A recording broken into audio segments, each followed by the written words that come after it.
बिस्मिल्लाहिर्रहमानिर्रहीम नहमदुहु व नुसल्ली अला मुहम्मद रसूलुल्लाहि करीम। ये प्रॉब्लम लीनियर प्रोग्रामिंग प्रॉब्लम की ट्रांसपोर्टेशन प्रॉब्लम से रिलेटेड है। Solve the following transportation problem. यहाँ पर वेयर हाउस दे रखे हैं W1, W2, W3, W4 और इस तरफ दे रखी हैं फैक्ट्री F1, F2, F3 और यहाँ पर ये लिखा हुआ है कि F1 फैक्ट्री से वेयर हाउस W1 में अगर हम एक प्रोडक्ट को ले जाते हैं तो ट्रांसपोर्टेशन का जो खर्चा है वो 19 है। ये रुपीज़ या पैसे कैसे कुछ भी हो सकता है, जो यहाँ पर डिक्लेयर नहीं किया गया है। तो इसी तरीके से F1 फैक्ट्री से अगर हम वेयर हाउस W2 में एक प्रोडक्ट को ले जाते हैं तो 30 रुपीज़ का खर्चा होता है। ऐसे ही F1 फैक्ट्री से हम W3 वेयर हाउस में प्रोडक्ट को ले जाते हैं एक प्रोडक्ट को, तो 50 रुपीज़ का हमें खर्च करना होता है, यानी 50 का खर्च करना होता है, जो रुपीज़ या पैसे में कुछ भी हो सकता है। ऐसी तरीके से F1 फैक्ट्री से अगर हम एक प्रोडक्ट को ले जाते हैं वेयर हाउस W4 में तो हमें 10 का खर्चा करना होता है, जबकि F1 फैक्ट्री में ओनली 7 इसकी ऐसे लिखा हुआ है फैक्ट्री कैपेसिटी। F1 में 7 जो हैं वो प्रोडक्ट हैं और F2 में जो हो गए 9 प्रोडक्ट हैं, F3 में 18 प्रोडक्ट हैं। इसी तरीके से वेयर हाउस में जो वेयर हाउस रिक्वायरमेंट जो है वो W1 की 5 है और W2 की 8 है, W3 की 7 है और W4 की 14 है। इनका सम 34 आ रहा है, इसका सम भी 34 आ रहा है। इसलिए ये प्रॉब्लम जो है वो बैलेंस प्रॉब्लम है, ट्रांसपोर्टेशन की बैलेंस प्रॉब्लम है। बाकी ये नंबर्स हैं इस वाले सेकंड रो में 70, 30, 40, 60 एंड F3 वाले रो में है 48, 70 एंड 20। इसको हमें सॉल्व करना है और सॉल्व करने का मतलब ये है कि सबसे पहले तो हम इस प्रॉब्लम को एक initial basic feasible solution find करते हैं किसी अच्छे मेथड से, और इसमें सबसे अच्छा मेथड जो रहेगा जो हमें आगे की कैलकुलेशन को कम करेगा वो है वोगेल अप्रॉक्सीमेशन मेथड। तो सबसे पहले तो हम यूज़ करेंगे यूजिंग वोगेल अप्रॉक्सीमेशन मेथड। इस मेथड का यूज़ करते हुए हम निकालेंगे, यानी हमें बाम का यूज़ करना है। इस मेथड का यूज़ करते हुए हम फाइंड करेंगे सबसे पहले इनिशियल बेसिक फिजिबल सॉल्यूशन। जब इनिशियल बेसिक फिजिबल सॉल्यूशन आ जाएगा तो उससे को हमें फिर मॉडिफाई करना होगा और फिर हमें इसे ऑप्टिमल सॉल्यूशन निकालना होगा। ऑप्टिमल सॉल्यूशन ही सॉल्यूशन कहलाता है। ऐसी प्रॉब्लम में यहाँ पर लिखा होता है, अगर सिर्फ सॉल्व लिखा है तो आपको इसे ऑप्टिमल सॉल्यूशन निकालना होगा। नहीं तो ट्रांसपोर्टेशन प्रॉब्लम में अगर कुछ छोटा क्वेश्चन है उसमें इनिशियल बेसिक फिजिबल सॉल्यूशन निकालने को बोला जाएगा। उसमें कई मेथड होते हैं, कभी कभी स्पेसिफाई भी कर देते हैं किस मेथड से सॉल्व करना है। फिलहाल हमें अपनी प्रॉब्लम को जो सॉल्व करना है तो इसका मतलब हमें कंप्लीट सॉल्यूशन निकालना है, मींस इसका ऑप्टिमल सॉल्यूशन निकालना है जो सबसे मिनिमम कॉस्ट होगी। मिनिमम का मतलब यही होता है कि सबसे कम जो कॉस्ट होगी वो हमें कॉस्ट निकालना है कि इन फैक्ट्री से 34 आर्टिकल्स इन वेयर हाउस में पहुंचेंगे तो मिनिमम कॉस्ट कितनी होगी वो हमको यहाँ पर फाइंड करना होगी। तो इसके लिए हम वोगेल अप्रॉक्सीमेशन मेथड का यूज़ करेंगे और इसमें इनिशियल बेसिक फिजिबल सॉल्यूशन निकालेंगे। सबसे पहले तो ये देखें लिखा हुआ है जो, और इस टेबल को हम लोग बनाएंगे यहाँ पर थोड़ा दूसरी तरीके से बनाएंगे। इस तरीके से बनाएंगे कि हमारा कम से कम यहाँ पर लिखना हो, यानी फैक्ट्री नहीं लिखेंगे ओनली, हम यहाँ पर F1 लिखेंगे, F2 और F3 तीन यहाँ पर फैक्ट्रीज दे रखी हैं और यहाँ पर वेयर हाउस 4 हैं, W1, W2 और W3 and W4 4 ware house हैं और इनके जो हमको दे रखा है फैक्ट्री जो कैपेसिटी है उसे AI से डिनोट करेंगे और वेयर हाउस रिक्वायरमेंट को JCAP से डिनोट करेंगे, और बाकी जो कॉस्ट दे रखी है वो यहाँ पर हम लिख देते हैं 19, आप देख लीजिएगा ऊपर, 30 एंड 50 एंड 10 एंड 70, 30, 40 एंड 60। इस तरीके से ये थर्ड रो को लिख रहे हैं 48 और 70 एंड 20। यहाँ पर लिखा था यहाँ AI में 7, 9 और ये 18, और इसमें बीजे में वैल्यू ये लिखी हुई है 5, 8, 7 एंड 14। तो सबसे पहले तो हम देखना होता है इस पूरी बोगल मेथड में, यानी इनिशियल बेसिक फिजिबल सॉल्यूशन को फाइंड करने के लिए इस पूरे टेबल में सबसे छोटा जो एलिमेंट है वो कौन सा है। हम देख रहे हैं इस पूरे में सबसे छोटा जो एलिमेंट है वो 10 है। तो 10 पे आप रुक जाएंगे और उसके बाद जो है हम यहाँ पर देखेंगे कि बोगल अप्रॉक्सीमेशन मेथड में हमें सब रो में जो है हर एक रो के लिए और हर एक कॉलम के लिए चेक करना होता है सबसे छोटा एलिमेंट कौन था। तो इस रो की अगर हम बात कर रहे थे तो फर्स्ट रो की, तो सबसे छोटा एलिमेंट जो है वो 10 है, और उससे जस्ट बड़ा एलिमेंट भी हम उसमें देखना होता है, और वो एलिमेंट जो है हम देख रहे हैं 10 से बड़ा हमें 19 नज़र आए। इनका जो डिफरेंस है 10 और 19 का 9 है। तो ये यहाँ पर लिख लेंगे और ऊपर यहाँ पर लिखेंगे पेनल्टी। तो ये पेनल्टी मेथड भी कहलाता है, और पेनल्टी जो लिखी जा रही है वो रो की पेनल्टी अभी लिख रहे हैं, कॉलम की भी होती है। तो इसमें सबसे छोटा एलिमेंट जो है वो हमें नज़र आ रहा है 30 है, और इससे जस्ट बड़ा जो है 40 है। इनका डिफरेंस 10 है। तो इस पेनल्टी को आप पैरेंथेसिस में बंद कर देंगे ताकि इससे थोड़ा सा डिफ्रेंशिएट हो जाए। और फिर उसके बाद नेक्स्ट थर्ड रो में हमें सबसे छोटा एलिमेंट 8 नज़र आ रहा है, और उससे जस्ट बड़ा जो एलिमेंट है वो 20 है। तो इनके बीच का जो डिफरेंस है वो 12 है। तो 12 को यहाँ पर लिख लेंगे।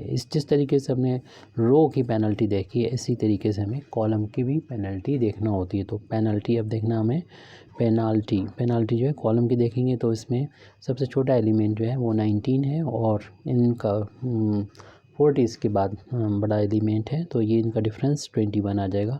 ऐसे ही हम इसमें देखेंगे सबसे छोटा जो एलिमेंट है वो 8 है, और बड़ा एलिमेंट जो है वो 30 है नंबर। तो इनका जो डिफरेंस है उस डिफरेंस को हम लोग लिख लेंगे जो कि 22 आया है। इसी तरीके से नेक्स्ट में हम लोग देखेंगे कि सबसे छोटा एलिमेंट इस कॉलम का 40 है, और उससे जस्ट बड़ा 50 है, इनका डिफरेंस 10 है, तो 10 लिख देंगे। इसी तरीके से सबसे छोटा जो है इसमें 10 है, और 10 से बड़ा जो है वो 20, इनका डिफरेंस भी 10 आएगा। तो अब इन पेनल्टीज़ में जो रो हो या कॉलम है सबको इकट्ठा एक साथ देखना है। इनमें सबसे ज़्यादा जो वैल्यू हो उस पर हमें रुकना है, यानी जो कि यहाँ पर 22 है। तो यहाँ से हमें इंटर करना होता है, यानी इस कॉलम के अंदर, यानी सेकंड कॉलम में हमें जाएंगे, और इस सेकंड कॉलम में देखेंगे जो सबसे छोटा जो एलिमेंट यहाँ पर हमको नज़र आएगा उस एलिमेंट पर हम लोग आके रुक जाएंगे, यहाँ पर खड़े हो जाएंगे। तो ये हम यहाँ से इंटर किए थे। जो सबसे ज़्यादा यहाँ पर जो पेनल्टी आ रही थी उस पेनल्टी का हम लोगों ने यूज़ किया था।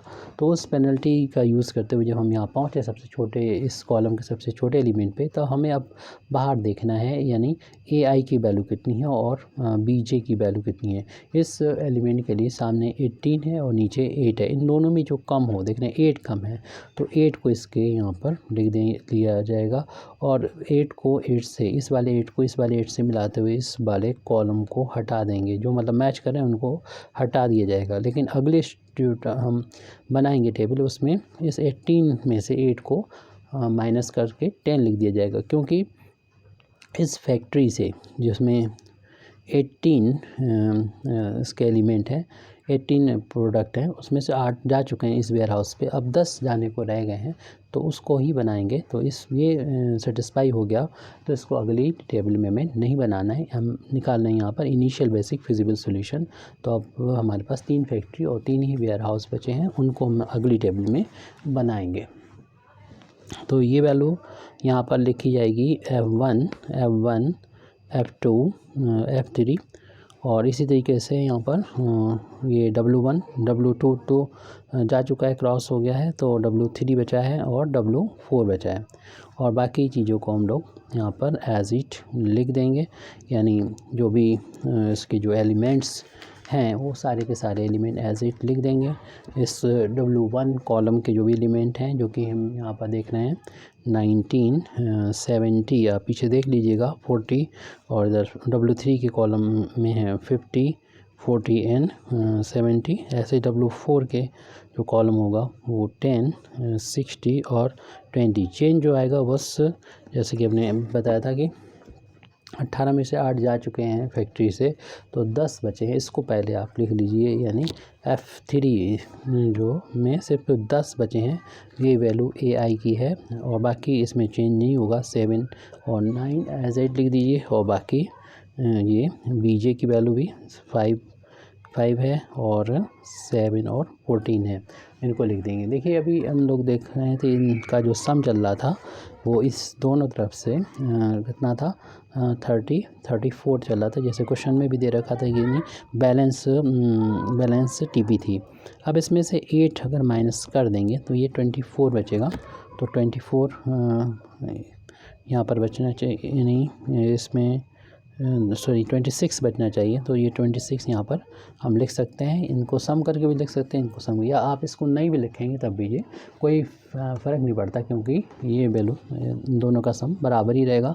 और ये शुरुआत में ही दे रखा है, यानी शुरुआत में चेक ज़रूर कर लें, बाद में आप इसको ना भी लिखें ना चेक करें कोई फ़र्क नहीं पड़ता। लेकिन हम लोग वोगेल अप्रॉक्स मेथड का यूज़ कर रहे हैं, अभी कंप्लीट नहीं हुआ है, तो पेनल्टी हमें रो की भी लिखना होगी और पेनल्टी जो होगी वो कॉलम की भी लिखना होगी। सबसे पहले हम इस फर्स्ट रो की पेनल्टी यहाँ पर लिखेंगे, तो इसमें देखेंगे सबसे छोटा एलिमेंट 10, उससे बड़ा है 19, इनका डिफरेंस जो होगा वो 9 आ गया, 9 आ गया, पैरेंथेसिस में लिख देंगे।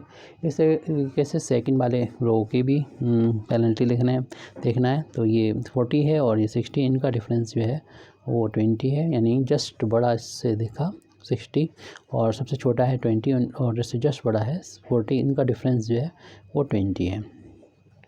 अब हम कॉलम में आ जाते हैं, कॉलम वाइज जो है देखते हैं कॉलम की कितनी होगी पेनल्टी। तो सबसे छोटा एलिमेंट 19 और फिर 40 है, तो इनका जो डिफरेंस है जो भी पहले निकाला था वही, यानी 21 रहेगा। इसी तरीके से इसमें 40 है, उसका जो है से बड़ा 10 है, 50 है, तो इनका डिफरेंस 10 रहेगा।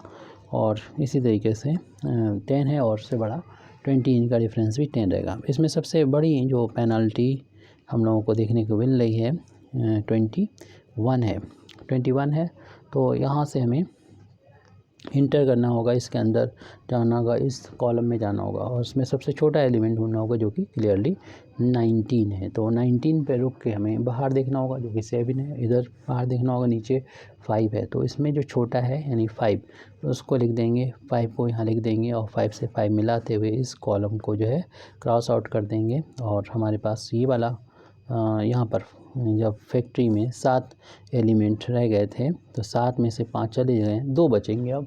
तो अगली बार सिर्फ इसमें रिम जो हैं यहाँ पर वो रिम में आपको चेंजेस यहाँ पर सिर्फ 2 आएगा, बाकी ये हट जाएगा और इसमें 2 हो जाएगा। और ये कॉलम हमें W1 नहीं बनाना है, अगली स्टेप में हमारे W3 और W4 ही रहेंगे, फैक्ट्री तीनों भी बाकी हैं, F1, F2 और F3।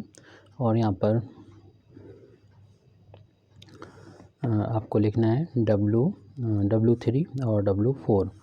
और यहाँ पर कॉलम में कोई चेंज नहीं होगा, इनको यहाँ लिख देते हैं 50, W3 वाला कॉलम है 50, 40 और 70, और W4 वाला जो कॉलम है 10 और 60 और 20 है, इनको लिख दिया जाएगा। उसके बाद यहाँ पर हम जो AIBJ हैं, जैसे कि पहले बता चुके हैं कि यहाँ पर 5 हट जाएगा, बाकी 7 यानी W3 के नीचे 7 और W4 के नीचे 14 है, उसमें लिख देना है वैसे ही। और इनका सम 21 आ चुका है।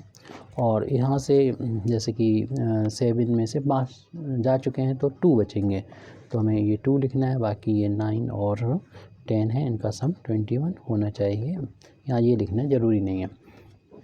अब नेक्स्ट फिर पेनल्टी हमें फाइंड करना है, क्योंकि अभी हमें फाइंड करना है इनिशियल बेसिक फिजिबल सॉल्यूशन, और हम जिस मेथड का यूज़ कर रहे हैं वो वोगेल अप्रॉक्सीमेशन मेथड है। तो इसमें कॉलम की भी पेनल्टी निकाली जाती है और रो की भी पेनल्टी निकाली जाती है। तो इस फर्स्ट रो की पेनल्टी अब देखें तो इधर 10 है, उससे जस्ट बड़ा 50 है, इनका डिफरेंस 40 है। इसी तरीके से इसमें 40 है और ये सबसे छोटा और उससे बड़ा है 16 का डिफरेंस 20 है, और ये है 20 और से जस्ट बड़ा है 17 का डिफरेंस 50 है। अब कॉलम की जो पेनल्टी है मैं उसको निकालना है हम लोग। 40 है यहाँ पर और उससे बड़ा है 15 का 10 का है डिफरेंस, ऐसे यहाँ पर 10 है और उससे बड़ा है 20, इनका डिफरेंस भी 10 है। तो इन सबसे सबसे ज़्यादा जो पेनल्टी नज़र आ रही है वो F3 की नज़र आ रही है। यहाँ से हमें इंटर करना होगा, F3 के रो में पहुंचना होगा, और इनमें दो जो छोटा है उस पे खड़े होके हमें देखना होगा बाहर, इधर और नीचे। तो इसमें दो छोटा है, 10 छोटा है, तो 10 को लिख के इस 10 को 10 से मिलाते हुए इसको उड़ा दीजिए, इसको हटा दीजिए, इसको काट दीजिए। जो बचेगा हम उसको लिखेंगे।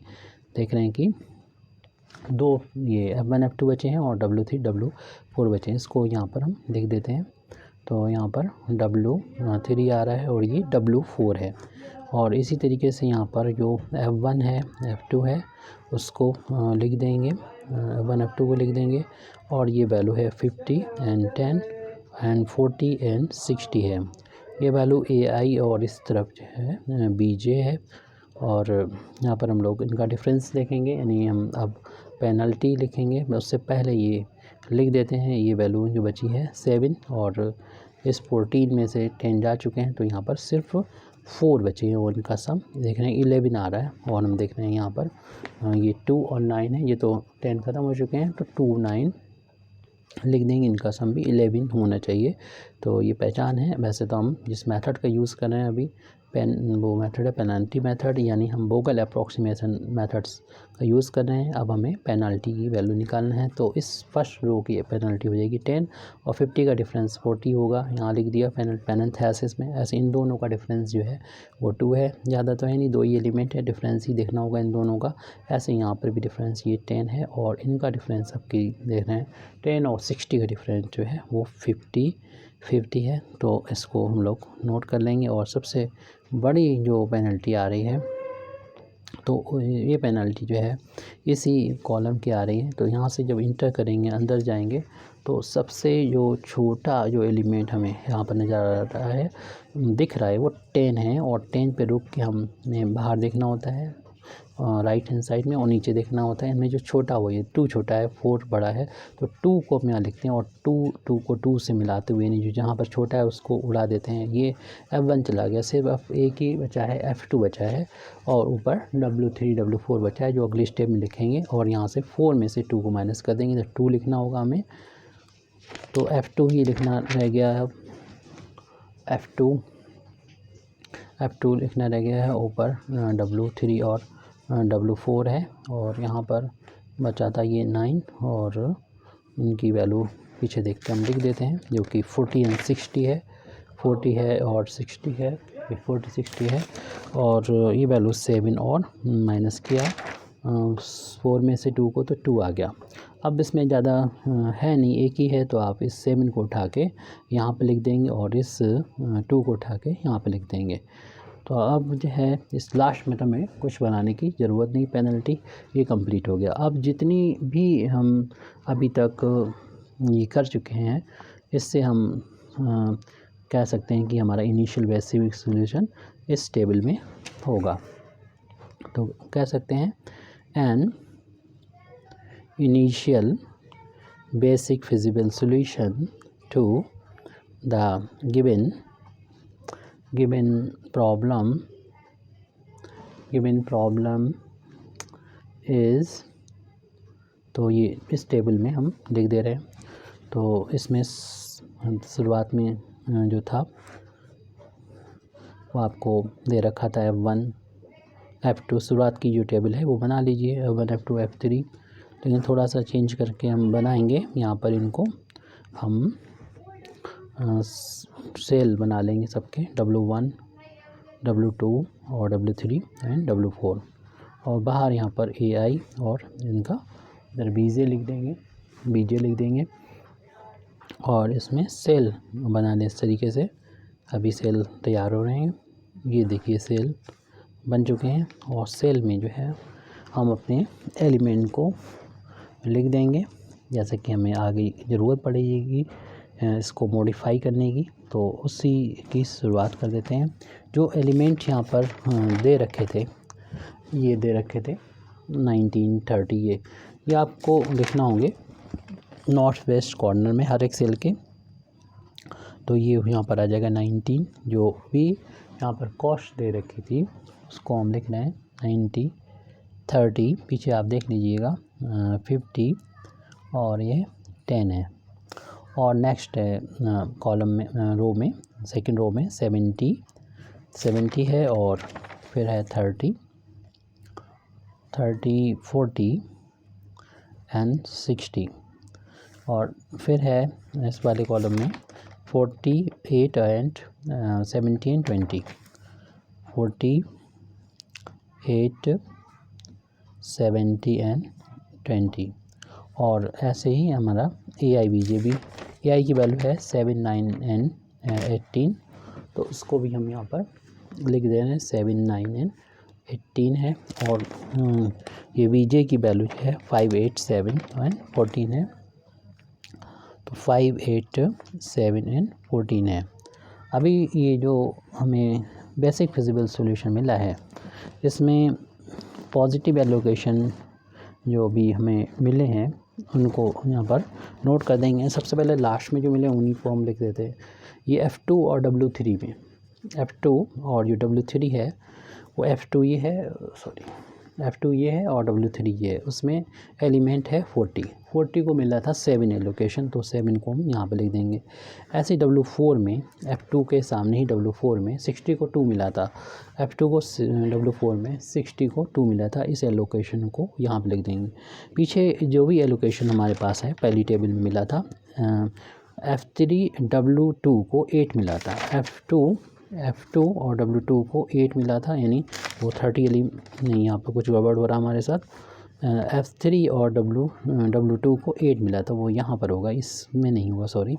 अब यहाँ पर नेक्स्ट वाला जो टेबल था हमारा F1 W1 में 19 को 5 मिला था, 19 को 5 मिला था, तो उसको हम यहाँ पर 19 वालों को 5 दे देंगे। फिर नेक्स्ट एलिमेंट को मिला था, हर एक टेबल में एक था, लास्ट में 2 थे, F3 और यहाँ पर ये W4 है, 20 को 10 मिला था, F3 W4 20 को ये 10 मिला था। इस एलोकेशन को हमने यहाँ पर लिख दिया है। नेक्स्ट यानी 10 के बाद ये लास्ट लिखना रह गया है। F1 और W4 को 10 को 2 मिला था, 10 को 2 मिला था, 10 को 2 मिला था, ये था F1 और W4 ये 10 को 2 एलोकेशन मिला था। अब यहाँ पर देख रहे हैं कि नंबर ऑफ़ एलोकेशन कितना है। Number of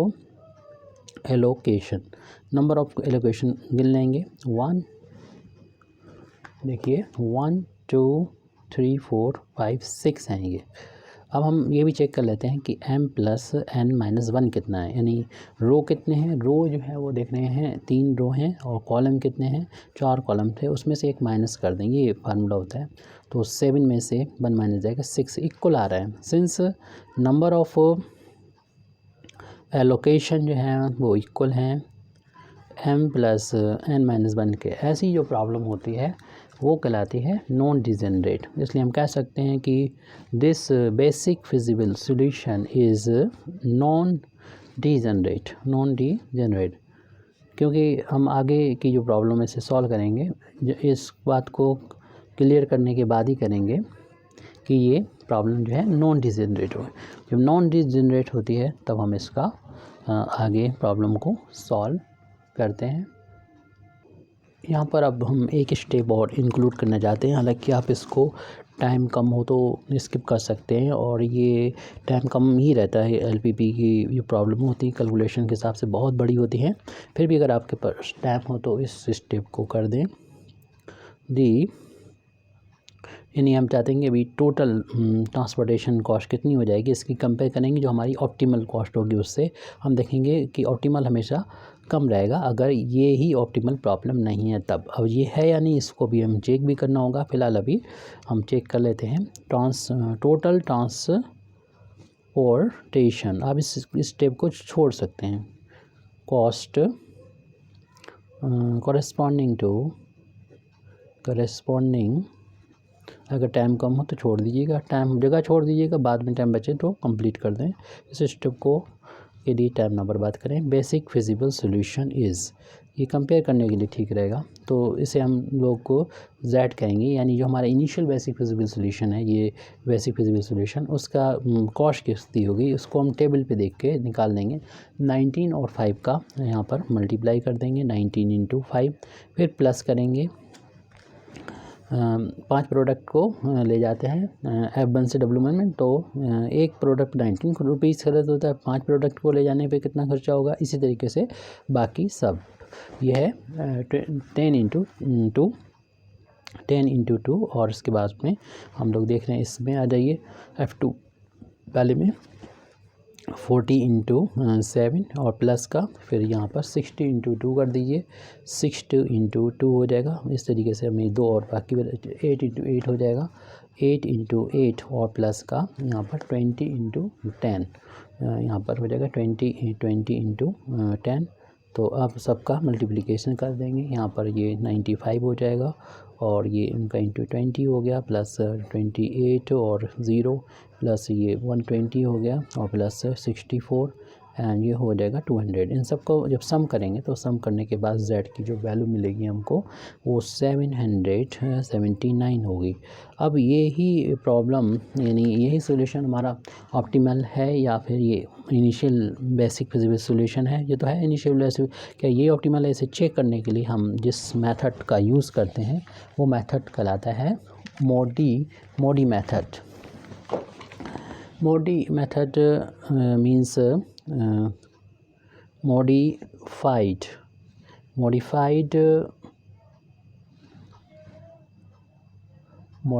distribution method. तो मॉडिफाइड डिस्ट्रीब्यूशन मेथड, तो हम लोग अब मॉडिफाइड डिस्ट्रीब्यूशन मेथड का यूज़ करेंगे। तो मॉडिफाइड डिस्ट्रीब्यूशन मेथड का हम यूज़ करने से पहले आपको 2 तरह के जो सेल हैं, जो अभी हमारे ये सेल बने थे, तो इन सेल के बारे में बात कर लेते हैं ताकि हमारा आगे समझना आसान हो जाए। 2 तरीके के सेल होते हैं। एक सेल होता है ऑक्यूपाइड सेल होता है। ऑक्यूपाइड सेल में क्या होता है, यहाँ तो आपकी लिखी होती है कोने पर, कॉर्नर पर कॉस्ट लिखी होती है, और बीच में लिखा होता है एलोकेशन। यानी एलोकेशन जहाँ पर होगा तो हम उसे कहेंगे कि ये घिरा हुआ है, ये ऑक्यूपाइड है, ये यहाँ पर एलोकेशन इसमें है। और जिसमें एलोकेशन नहीं होगा उसे हम कहेंगे अनऑक्यूपाइड है, ये घिरा हुआ नहीं है। ये तो है ऑक्यूपाइड सेल, और जो सेल ऑक्यूपाइड नहीं होता है उसे हम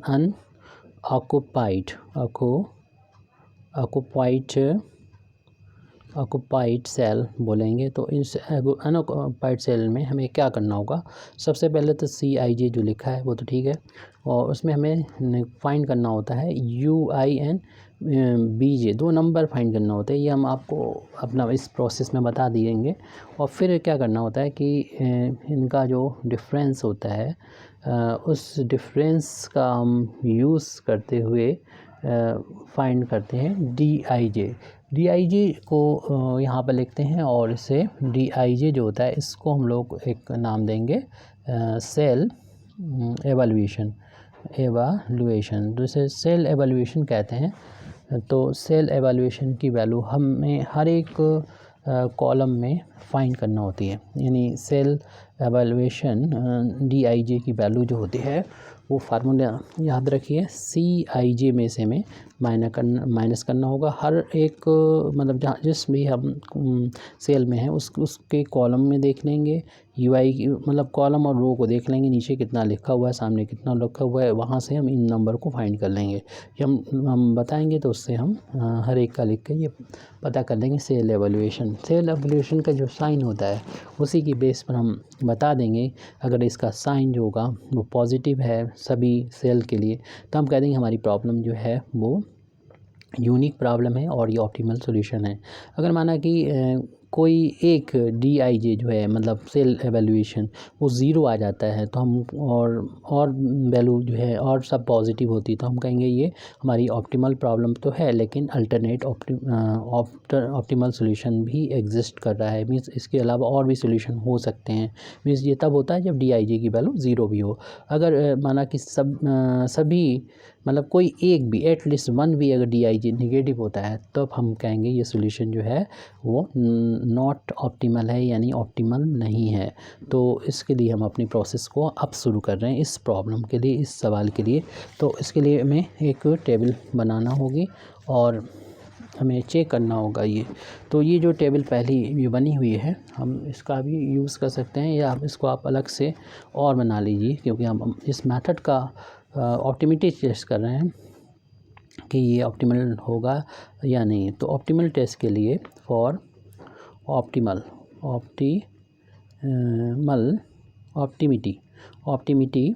टेस्ट, तो ऑप्टिमिटी टेस्ट के लिए हम लोग यहाँ पर मॉडिफाइड डिस्ट्रीब्यूशन मेथड का यूज़ कर रहे हैं। तो ये वाले जो टेबल लास्ट में आई थी हमारी इनिशियल बेसिक फिजिबल सॉल्यूशन की, इस टेबल को आप एज इट इसको बना देंगे। बस यहाँ पर AI और जो BJ है इसको नहीं लिखना है, क्योंकि अभी इसका काम नहीं है, क्योंकि हमें अब नए नंबर UI एंड VJ का यूज़ करना होगा। तो इस टेबल को जैसे कि हमने पीछे दिखाया आपको, इसको बनाना होगा। तो इसको हम बना लेते हैं, F1 F2 F3 और यहाँ पर है W1 W2 W3 and W4। तो इन सब को हम लोग को लिखना होगा जो भी थी, और सेल भी बनाना होंगे इसमें। सेल यहाँ पर ज़्यादा ज़रूरी है, क्योंकि सेल ऑक्यूपाइड सेल और अनऑक्यूपाइड सेल के बारे में हमने आपको भी बताया, और पीछे देख के हम लोग बना सकते हैं। ये 19 है, 30 एंड 50 है, 10 है, और ये 70 and 30, 40 and 60 and 48 and 70 and 20। तो यहाँ पर हमने इतना लिख दिया है। उसके बाद इनकी जो एलोकेशन थी वो इन एलोकेशंस को भी नोट कर देंगे। इसमें ध्यान रखिए 6 एलोकेशंस हैं, तो उन सभी 6 एलोकेशन को लिखने के बाद हम लोग यहाँ पर एक नया नंबर लिखने वाले हैं, वो है UI, और इस बॉटम में लिख देंगे BJ, और वो हमें हर एक के लिए देखना होगी। जैसे कि आपको बताया था ऊपर कि ये ऑक्यूपाइड सेल, सबसे पहले तो हमें ऑक्यूपाइड सेल को ही देखना है। तो ऑक्यूपाइड सेल में सबसे ज़्यादा देख रहे हैं कि यहाँ पर एलोकेशन किसके लिए है, देख रहे हैं किस कॉलम में या किस रो में। तो देखें इसमें 2 हैं, इसमें भी 2 हैं, इस रो में भी 2 हैं, इस कॉलम में 1 है, इस कॉलम में 1 है, इस कॉलम में 1 है, इस कॉलम में 3 सबसे ज़्यादा हैं। जिसमें सबसे ज़्यादा है वही वैल्यू, उसी की वैल्यू नीचे कर रहे हैं इस कॉलम के लिए। एक्चुअल में ये जो BJ का मतलब है कि पहला वाला है तो ये B1 कहलाएगा, ये B2 कहलाएगा, और ये B3। आप लिखना चाहें लिख दें, या छोड़ना चाहें छोड़ सकते हैं। ये B4 है, तो हम तो नहीं लिखते हैं इनको, आप B4 इसको लिख सकते हैं। अगर इसकी बात करें तो ये U1 की वैल्यू आएगी, ये U2 की वैल्यू यहाँ लिखी जाएगी, और U3 पहली बार है तो लिख दे रहे हैं, बाकी हम इसके बाद नहीं लिखेंगे। और इन बाकी वैल्यू फाइंड कैसे करें, तो उसके लिए इस पहली वैल्यूज़ का यूज़ करेंगे और ऑक्यूपाइड सेल का यूज़ करेंगे। ये सारे ऑक्यूपाइड सेल हैं जिसमें एलोकेशन लिखे हैं।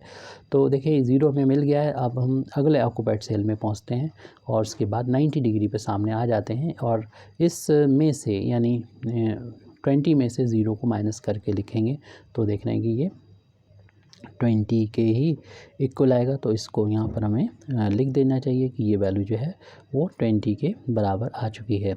0 में से 20 माइनस किया, यानी कॉस में से हमने B की वैल्यू माइनस किया, तो U की वैल्यू मिल गई। क्योंकि आपको मालूम है कि CIJ की वैल्यू होती है UIN प्लस का BJ होती है। तो इस फार्मूले का यूज़ से किसी एक की वैल्यू निकालना, तो इसमें से माइनस करना होगा, इन दोनों में से किसी एक की जो वैल्यू नहीं पता है।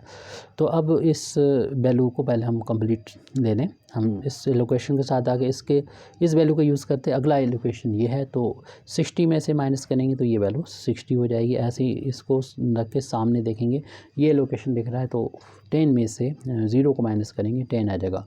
इसका काम ख़त्म हो गया, इसलिए हमने यूज़ कर लिया है तीनों एलोकेशन में। इसके सामने कोई भी अब नहीं बचा है एलोकेशन, सबका करस्पॉन्डिंग हमने UI की वैल्यू यानी U1 U2 U3 की वैल्यू निकाली। अब इनका यूज़ करना है, और अब B की वैल्यू जो है हमें फाइंड करना होगी। तो पहले हम u1 का यूज़ कर लेते हैं। तो यहाँ से चलना है क्योंकि ये एलोकेशन हमें नहीं देखना है क्योंकि इसी से इसकी वैल्यू निकली है। नेक्स्ट जो बचा है ये वाला, ये एलोकेशन है हमारे u1 के सामने ही है और वो है 5 है। उसके 90 डिग्री पर हम इसके नीचे आ जाएंगे सामने से और ये b1 की वैल्यू निकालेंगे ऐसे कि 90 में से हमें u1 इस फार्मूले का यूज़ होगा। तो इस में से यानी कॉस्ट में से हम u की वैल्यू माइनस करेंगे। 19 में से 10 को माइनस करेंगे तो यहाँ पर 9 बचेगा। तो 9 को यहाँ पर लिख देते हैं। तो इसमें इसका काम ख़त्म हो गया और कोई एलोकेशन है नहीं इसमें। अब u2 में आएंगे, इस वैल्यू को यूज़ करेंगे। ये मिला 7 और यहाँ इस एलोकेशन मिला, नीचे आ जाएंगे और इस 40 में से 60 को माइनस करेंगे तो ये माइनस का 20 आ जाएगा। ऐसे फिर हम इससे आगे जाएंगे और कोई एलोकेशन है नहीं तो बस यही हो गया कंप्लीट। इसके थ्रू भी सारा काम हो गया। अब हम u3 पे आते हैं तो इसमें 8 मिलता है तो इस एलोकेशन से नीचे आ जाते हैं और 8 में से ये 20 माइनस करेंगे तो माइनस का 12 मिल जाएगा। ये हमने जो ऑक्यूपाइड सेल थे उससे हमने ये वैल्यू ui और bj की वैल्यू को फाइंड किया है। अब इनका जो यूज़ करना है उसे हमें अनऑक्यूपाइड सेल में यूज़ करके ये वैल्यू फाइंड करना होती है। तो उससे हमें टेबल मिलेगी। तो सबसे पहले तो हम इस जगह को भरते हैं। ये जो जगह होती है जैसे कि ऊपर हमने बताया था ui + bj है। तो इस कॉलम की इस सेल की क्या होगी तो उसके लिए हमें सामने देखना होगा 10 है और नीचे देखना होगा माइनस का 12 है। तो इन दोनों को ऐड करेंगे तो आ रहा है इनका सम -2 आ रहा है। तो ये वैल्यू निकल आई है और साथ में हम इसमें dij इस फार्मूले से निकालना है, यानी इस वाले कॉस्ट से इस वैल्यू को घटाना है, माइनस करना है। हालांकि माइनस करेंगे तो माइनस माइनस ये प्लस हो जाएगा और ये 32 सेल एवैल्यूएशन की वैल्यू आ चुकी है। तो अब हम फिर इस नंबर का ui इस सेल के करस्पॉन्डिंग जो नंबर हैं ui और bj का यूज़ करेंगे जो कि 10 और माइनस का 20 है तो माइनस का 10 आएगा और इसमें से जब -50 में से -10 माइनस करेंगे तो प्लस का 60 हो जाएगा ये। तो ये हमारा रो कंप्लीट हुआ। नेक्स्ट रो में भी ऐसा ही करना है, जो अनऑक्यूपाइड सेल है वहीं पर जाना है। तो अब थोड़ा सा डायरेक्ट करेंगे, हम इनको ऐड किया तो ये हो जाएंगे 69 और 70 में से 69 बंद करेंगे 1 आ जाएगा। और अब हम यहाँ पर सम करेंगे u60 और इधर माइनस का 12, दोनों का डिफरेंस जो है 48 आ गया। और इसमें से जब इसे माइनस करेंगे जो कि माइनस का 18 आ जाएगा। और ये माइनस का आते ही हमें पता चल जाएगा कि हमारी जो प्रॉब्लम थी इससे पहले वाली, मतलब जो इनिशियल बेसिक फिजिबल सोल्यूशन था वो ऑप्टिमल नहीं है, क्योंकि माइनस अगर dij आती है तो ये प्रॉब्लम ऑप्टिमल नहीं है। हमें इसे ऑप्टिमल बनाना होगा, तो आगे वर्क करना होगा। ये अनऑक्यूपाइड सेल इसमें ख़त्म हो चुके हैं। अब इस वाले थर्ड वाले रो में शुरू हो गए हैं। इसमें देखेंगे आप, यहाँ पर आना है तो सामने देखिए 20 है, इधर 9 है, तो इनका सम जो होगा वो 29 होगा। इस 40 में से 29 को माइनस करेंगे तो ये वैल्यू 11 के इक्वल आ गई। अब ये अनऑक्यूपाइड सेल है, एक रह गया लास्ट, ये नीचे इन दोनों का जो सम है यानी -20 + 20 0 आ जाएगा, इसका डिफरेंस 70 आ जाएगा। तो हमें मिल चुका है एक हमारा जो ये वाला सेल है उसमें dij माइनस है, तो उसको हम बता भी देते हैं क्लियरली। हमारा d ये सेकंड रो और सेकंड कॉलम में जो वैल्यू है माइनस का 19 है, जो कि 0 से कम है, और बाकी सारे पॉजिटिव हैं, उससे मतलब नहीं। अगर एक भी निगेटिव आ जाएगा तो ये प्रॉब्लम जो है, यानी हमारा जो प्रॉब्लम थी इनिशियल बेसिक फिजिबल सॉल्यूशन, जो ऑप्टिमल नहीं थी। देयरफॉर जो हमारी प्रॉब्लम थी initial basic feasible solution is not optimal नहीं था, तो हमें इसे ऑप्टिमल अब बनाना है। तो इसको हमें इम्प्रूव करना पड़ेगा, और इम्प्रूव करने के लिए हमें लूप का यूज़ करना होता है। तो लूप में जो निगेटिव वैल्यू आई हमारी dij, वहाँ पर सबसे पहले हम लोग खड़े हो जाएंगे और फिर देखेंगे लूप कहाँ बनेगा। यानी इसके सामने हमें लोकेशन देखने इधर नहीं है, ऊपर नहीं है लोकेशन, नीचे लोकेशन है। इसके सामने लोकेशन है, यहाँ पर भी है, इधर भी है, इधर नहीं है, तो हमें यानी इस तरफ जाना होगा। तो 7 पे अगर आते हैं हम तो हमें देखना है कि फिर 90 पे मुड़ना होता है, ऊपर या नीचे। तो ऊपर नीचे है नहीं, इसका मतलब हमें 7 पे नहीं रुकना है।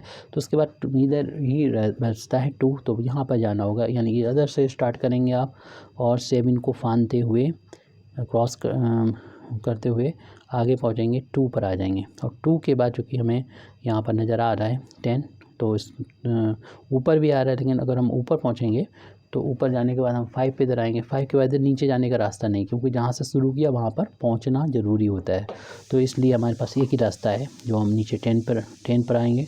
10 पर आने के बाद हमारे पास और कोई ऑप्शन नहीं है कि हम 8 पर पहुँचेंगे एलोकेशन पर नेक्स्ट, और फिर जहाँ से शुरू किया था वहीं पर आ गए। यानी ये एक हमारा हो गया, एक लूप हो गया। और इस लूप में देखना होता है कि कॉर्नर पर 2 लिखा है, 10 लिखा है, 8 लिखा है, सबसे छोटा कितना है। सबसे छोटा यहाँ पर 2 है। तो जहाँ पर माइनस था वहाँ से शुरुआत की थी, वहीं पर आप सबसे छोटा जो एलिमेंट है यानी 2 एलोकेशन है उसको ऐड करें। उसके जस्ट बाद वाला जो है कॉर्नर पे इसको माइनस करें, और फिर उसके बाद प्लस के अल्टरनेट पॉजिटिव निगेटिव करना है। और फिर अगली जो टेबल बनाएंगे उसमें आप यहाँ पर 2 रख देंगे इस सेल में। यहाँ पर 2 में से 2 माइनस होकर 0 कर देंगे सेल, यानी कुछ नहीं लिखेंगे। इसमें 10 में 2 प्लस होकर 12 बन जाएगा। इसमें 8 में से 2 माइनस होकर 6 बच जाएगा। इन एलोकेशन में चेंजेस आएंगे, तो उसको हम लोग अगली टेबल में इसको बना के लिखेंगे। और फिर इसमें भी हमें कुछ कहना चाहिए कि हमें दोबारा से इस मेथड का यूज़ करना होगा। तो जो नया टेबल होगा, तो हमारे पास इस पेज पर जगह कम है, तो हम बना तो दे रहे हैं। इसमें टेबल बनाने के लिए, मतलब इसको दोबारा से यूज़ करने के लिए हमें अलग से टेबल फिर बनाना पड़ेगी। फ़िलहाल अभी हम यहाँ पर इसकी जो नई कंडीशन आ गई है उसको हम यहाँ पर बना दे रहे हैं। तो ये आप AI और BJ उनके लिख सकते हैं, लेकिन अभी हमें इसको टेस्ट भी करना पड़ेगा। ऊपर W1 W2 W4 लिख दीजिएगा, हमारे पास जगह नहीं है। और इसको हम उसी तरीके से सेल में अगर बांट लें तो हमारे लिए बेहतर रहेगा। सेल में बांट लें। सेल में बांटने के बाद क्योंकि हमारा जो मेथड है उसमें मॉडिफाइड डिस्ट्रीब्यूशन मेथड, तो उसमें ज़रूरत होती है इस चीज़ की। तो आप उसी फॉर्म में इसको लिखते चलें, और सारे एलिमेंट जो पीछे लिखे थे कॉस्ट हैं ये, इन सभी कॉस्ट को सबसे पहले तो हम नोट डाउन कर ले रहे हैं। उसके बाद जो चेंजेस हुए हैं इस मॉडिफाइड मेथड का यूज़ करते हुए उसको लिखेंगे। लेकिन हमें ऑप्टिमिटी टेस्ट करना ज़रूरी होती है, जैसे कि हमने इससे पहले भी ऑप्टिमिटी टेस्ट की थी। वो टेस्ट होती है किससे? सेल एवल्यूएशन से होती है। लेकिन सेल एवल्यूएशन के बारे में आपको मालूम है, सेल एवल्यूएशन हम तभी फाइंड कर सकते हैं जब हमें UI और BJ की वैल्यू हर एक सेल के करस्पॉन्डिंग पता हो, तभी हम लोग ये ऐसा कर सकते हैं। तो इसलिए हम इन सारी वैल्यू को जो अभी लूप के थ्रू इम्प्रूव हुई है, क्या इम्प्रूव होके हमारा ऑप्टिमल सॉल्यूशन पे पहुंचा है, या अभी सिर्फ इम्प्रूव हुआ है, किसी और इम्प्रूव करने की ज़रूरत है, तो उसे ऑप्टिमिटी टेस्ट हम इसके बाद करेंगे। पहले तो हम जो रिज़ल्ट आया है इम्प्रूव होके वो लिख रहे हैं। सबसे पहले तो उन कॉस्ट को यानी एलोकेशन को लिख डालें जो पहले से मौजूद हैं और हमें कोई भी चेंज नहीं आया है। अब जिसमें चेंज आया है हम उनको लिखेंगे। देख रहे हैं कि यहाँ पर कुछ भी नहीं था, खाली था, तो यहाँ पर अब आ चुका है 2 आ चुका है लोकेशन। यहाँ पर देखिए 2 था, 2 में से 2 माइनस हो गए, 0 बचा। इसमें हम अब अनऑक्युपाइड सेल करके छोड़ेंगे इसको। और फिर यहाँ पर देखिए 10 था, तो 10 में ये 2 प्लस हो जाएगा, ये 12 हो जाएगा इस जगह पर। तो जगह अब पहचान लीजिए। और यहाँ पर देखिए 8 था, 8 में से 2 माइनस हुआ, तो ये वैल्यू जो है वो 6 है। तो इस तरीके से गिन लीजिए, हमारे 6 एलोकेशन थे, तो अभी भी 6 हैं। कभी कभी ऐसा होता है घट जाते हैं, तो आपको फिर वो प्रॉब्लम हो जाती है डीजनरेट की, इसे फिर नॉन डीजनरेट बना के ही आगे कर सकते हैं। हमारे पास ऐसे ही इस तरीके से कोई प्रॉब्लम नहीं है, क्योंकि हम लोग देख रहे हैं कि m+n-1 यानी ये तो अभी निकाला था 6 था, और वो अभी भी किसके नंबर ऑफ़ एलोकेशन के बराबर है, नंबर ऑफ़ एलोकेशन के बराबर है। और ये हमारी प्रॉब्लम जो है वो नॉन, इसलिए कह सकते हैं नॉन डीजनरेट है। ये बताने की ज़रूरत भी नहीं सिस्टम में।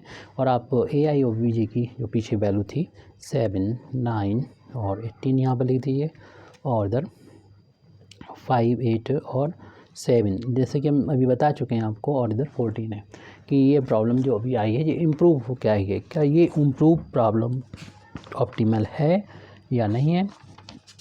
तो इसके लिए हमें एक ऑप्टिमिटी टेस्ट करना होगा दोबारा से। और आप चाहें तो जिस तरीके से हमने यहाँ पर इनिशियल बेसिक फिजिकल सॉल्यूशन के लिए ये z की वैल्यू निकाली थी, वो निकाल सकते हैं टाइम हो, लेकिन इतना टाइम नहीं होगा तो आप ना निकालें, इसको हम राय नहीं देते हैं आपको। और फिर इसके हम टेबल को इसी टेबल को जो पीछे बनाई है उसको दोबारा से बना के ऑप्टिमिटी टेस्ट को हम कंप्लीट करेंगे, क्योंकि ऑप्टिमिटी टेस्ट जब होगा उसी समय पता चलेगा कि हमारी प्रॉब्लम ये आ चुकी है, यानी ऑप्टिमल हो चुकी है, सॉल्व हो चुकी है या नहीं। तो उस टेबल को हम यहाँ पर दोबारा से लिख रहे हैं अब, यानी उस टेबल को दोबारा से बना रहे हैं। और हमें हो सकता है कि लूप बनाना पड़े या ना बनाना पड़े, ये तो आगे जाके हमारा जो डी की वैल्यू है, यदि सेल एवैल्यूएशन वो बताता है सारे सेल एवैल्यूएशन हमारे पॉजिटिव में हैं, तब तो यानी हमारी प्रॉब्लम आगे कोई भी हमें लूप बनाने की ज़रूरत नहीं होगी, यानी वो हमारी प्रॉब्लम ऑप्टिमल हो जाएगी। लेकिन जैसे कि अभी हमने देखा था कि हमारी एक प्रॉब्लम में डी की वैल्यू निगेटिव आ गई थी, तो हमें देखना कि वो प्रॉब्लम ऑप्टिमल नहीं होती है, तो उसके लिए हमें ऑप्टिमल बनाने के लिए इम्प्रूव करना होता है। तो हमने लूप बना के इम्प्रूव कर दिया।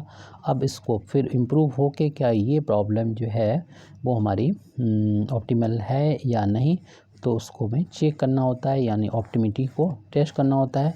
तो हम ऑप्टिमिटी को टेस्ट कर रहे हैं, और ऑप्टिमिटी टेस्ट करने के लिए ज़रूरत होती है हमें UI और VJ की, ताकि हम आगे चल के हम सेल एवैल्यूएशन की वैल्यू निकाल लें। पीछे जो टेबल थी उसी को हम यहाँ पर रिपीट कर रहे हैं। यहाँ पर कॉस्ट थी वो लिख रहे हैं 19, 30 एंड 50, ये कॉस्ट थी हमारी 50, 10, इन सबको नोट कर ले रहे हैं। 70, 30, थोड़ा टेबल छोटी हो गई हमारी, 40 एंड 60, यहाँ पर है 40 एंड 8, 70 एंड 20। अब इसके बाद में हमें जो है वो सारी लोकेशन भी यहाँ पर लिख देना चाहिए, जो कि पीछे हमने लिखे थे, यानी उस टेबल को हम रिपीट करें जो हम पीछे हम कर चुके हैं पेज पर, पिछले पेज पर कर चुके हैं 2, 7 और 6 और यहाँ पर है 12। तो वही टेबल है, कोई नई टेबल जो लास्ट में आई थी वही टेबल है ये। और वहाँ पर हमने बस चेक किया था कि ये ये जो है नॉन डिजेनरेट है, और साथ साथ इसकी अगर z की वैल्यू भी कॉस्ट भी निकालना चाहें तो वो भी हम निकाल सकते हैं, ट्रांसपोर्टेशन कॉस्ट। लेकिन अभी ऑप्टिमिटी टेस्ट जब तक नहीं आता ऑप्टिमल तो होगी नहीं, तो निकालने से कोई फ़ायदा हमें मिलना नहीं है। हाँ, ये हम शुरुआत में निकाल के देख लेते हैं, तो थोड़ा सा देखते हैं कि हाँ कितना इम्प्रूवमेंट हुआ है, इससे पहचान भी होती है। जैसे कि हम लोगों ने देखा था हर एक रो में कितनी UI और VJ की बात कर रहे हैं, तो उसकी वैल्यू कैसे निकाली जाए। तो इनिशियल वैल्यू 0 होती है, वो निकालने के लिए किसको हम 0 करेंगे, क्योंकि हम इस वाले रो में देख रहे हैं, इसमें भी हमारे पास 2 ही एलिमेंट नज़र आ रहे हैं। इसी तरीके से हम किसी भी रो को देख रहे हैं तो इसमें 2 हैं, और किसी भी कॉलम को हम देख रहे हैं तो 0 नज़र आए। ऐसे में आप एक रूल ये बना लें कि जिनका सम ज़्यादा हो, क्योंकि इनका सम तो आ रहा है 5 और 2 7, इनका 9 आ रहा है, और इनका आ रहा है कितना आ रहा है, इनका जो है वो 18 आ रहा है। तो किसमें किसी को भी जो है आप दे सकते हैं। तो आप चाहें तो जिनका सम ज़्यादा आ रहा है उसको आप 0 दे के भी इस प्रॉब्लम को निकाल सकते हैं। हालांकि ऐसा कोई रूल नहीं है। तो यहाँ पर जैसे कि हम बताएं कि हम अगर 0 इस वाले को ना दें, इसको 0 दें, तब भी हम इस प्रॉब्लम को सॉल्व कर सकते हैं। ये है B1, B2, B3, B4 है, तो हम इसको नहीं लिखेंगे और इस कंप्लीट करेंगे इस टेबल को, जिसके लिए हमें ऑक्यूपाइड सेल का पहले सहारा लेना पड़ता है। पहले ऑक्यूपाइड सेल में जाएंगे, यानी 0 से पहला ऑक्यूपाइड सेल ये मिला, उसके सामने आ जाएंगे। इस 0 में 20 में से 0 को माइनस करेंगे तो 20 आ जाएगा, और फिर हम इसी का ऊपर जाएंगे, अगला लोकेशन ये है उसके सामने आ जाएंगे, यानी 90 डिग्री पर, और 10 में से 0 माइनस करेंगे तो 10 आ जाएगा। ये इसका काम अब ख़त्म हो गया, इसने काम अपना कंप्लीट किया है। और इस रिस्पेक्ट में कि हमें वैल्यू निकालना है, वैसे तो अभी इसका काम बाकी रहेगा बाद में। यो रिम्स हैं इनका, अब हम इन 2 जो हमें नए मिले हैं इनका यूज़ करना होगा। तो इस 20 को लेके 20 जो मिला यहाँ पर 3 की वैल्यू, इसका यूज़ करते आगे जाएंगे। इसे छोड़ देंगे क्योंकि इसी से मिला है ये, तो आगे इस वाले लोकेशन पे जाएंगे और 8 में से 20 को माइनस करेंगे, जो कि हमें देख रहे हैं कि माइनस का 12 मिल जाएगा। 8 में से 20 माइनस करेंगे और कोई है नहीं, लोकेशन छोड़ दीजिए। अब इस 10 से आएंगे सामने, एक ही लोकेशन 5 है जो कि इंडिपेंडेंट है, तो 19 में से 10 को माइनस करेंगे तो यहाँ पर हमें 9 मिल जाएगा। अब ये दो नए मिले, इनका यूज़ से हम और निकालेंगे, तो पहले हम इसको ले लेते हैं। तो इसको हम ऊपर जाएंगे, नया मिले क्योंकि ये तो इसी से मिला था, तो इस एलोकेशन में जाएंगे। तो 30 में से हमें माइनस करना है 12 को, हालांकि ये माइनस का करेंगे, माइनस का पहले से तो प्लस हो जाएगा, 30 में 12 प्लस हो जाएगा और ये 42 आ जाएगा। तो इससे ये कंप्लीट हो गया। अब इससे देख लेते हैं, तो इसमें चूँकि और कोई एलोकेशन है नहीं और इससे ही 5 से मिला था ये, तो इसका तो काम यहाँ पर ख़त्म हो गया इस रिस्पेक्ट में। लेकिन अभी जो नया हमें मिला है 42, इसका यूज़ कर लेंगे। जब हम इस तरीके से रो के अंदर घुसेंगे 7 मिलेगा और इस 40 में से ये 42 को माइनस करेंगे तो -2 हो जाएगी। इस तरीके से हमारे सारे वैल्यू UI और BJ की मिल जाएगी। अब हम अनऑक्युपाइड सेल में जाएंगे, ऑक्युपाइड सेल का काम ख़त्म। अनऑक्युपाइड सेल में पहुँचे तो यहाँ पर इनको पहुँचेंगे तो बाहर देखना होता है और नीचे देखना होता है। इन दोनों का सम कर लेते हैं, -12 और 10 का सम -2 होगा और फिर इसमें से इसको माइनस करना होता है। तो ये चूँकि माइनस माइनस प्लस हो चुके 32 आ जाएगा यहाँ पर। और ऐसे ही नेक्स्ट वाले सेल में देख रहे हैं हम कि इसमें 10 है, इधर -2 है, तो इनका डिफरेंस जो होगा, इनका सम जो करेंगे तो 8 हो जाएगा और फिर इसमें से ये माइनस करेंगे तो ये 42 आ जाएगा। अभी तक तो प्लस आ रहे हैं सेल एवेल्यूएशन, और अगर प्लस आ जाएंगे सारे तो हमारी प्रॉब्लम ऑप्टिमल बन जाएगी।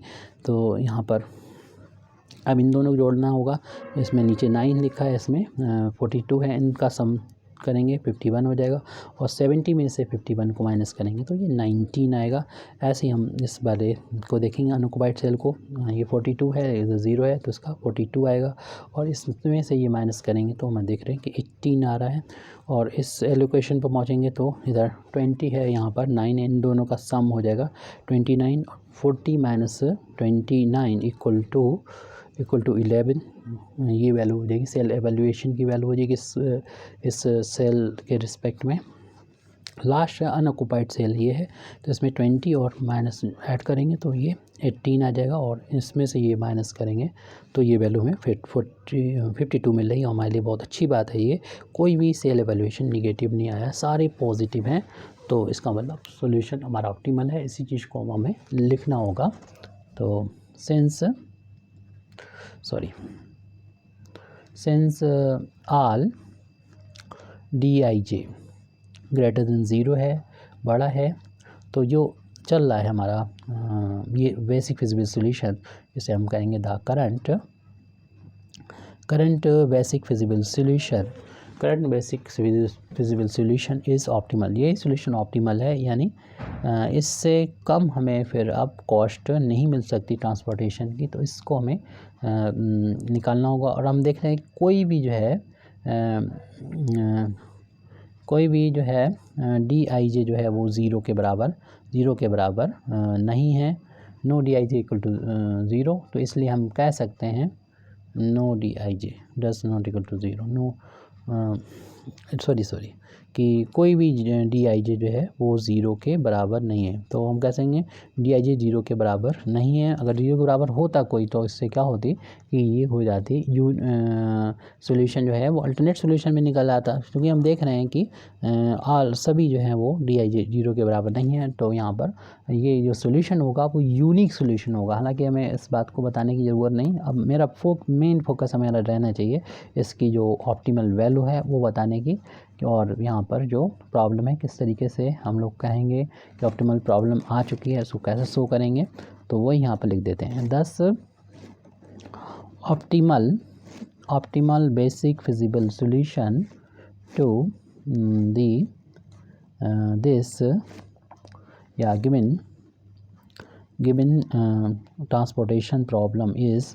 तो इसको कैसे दिया जाता है, सबसे पहले देखें कि हमारा ये फर्स्ट कॉलम का जो पहला एलोकेशन है वो 5 आया। फर्स्ट कॉलम है तो उसे x1 बोलेंगे, तो इसे इसकी वैल्यू 5 के बराबर है। नेक्स्ट हमारा एलोकेशन जो यहाँ पर था वो फर्स्ट रो में है और फोर्थ कॉलम में है। ये फर्स्ट रो है और फोर्थ कॉलम है, तो इसे हम लोग बोलेंगे x 4 बोलेंगे फर्स्ट रो और फोर्थ कॉलम, इसकी वैल्यू 2 के बराबर थी।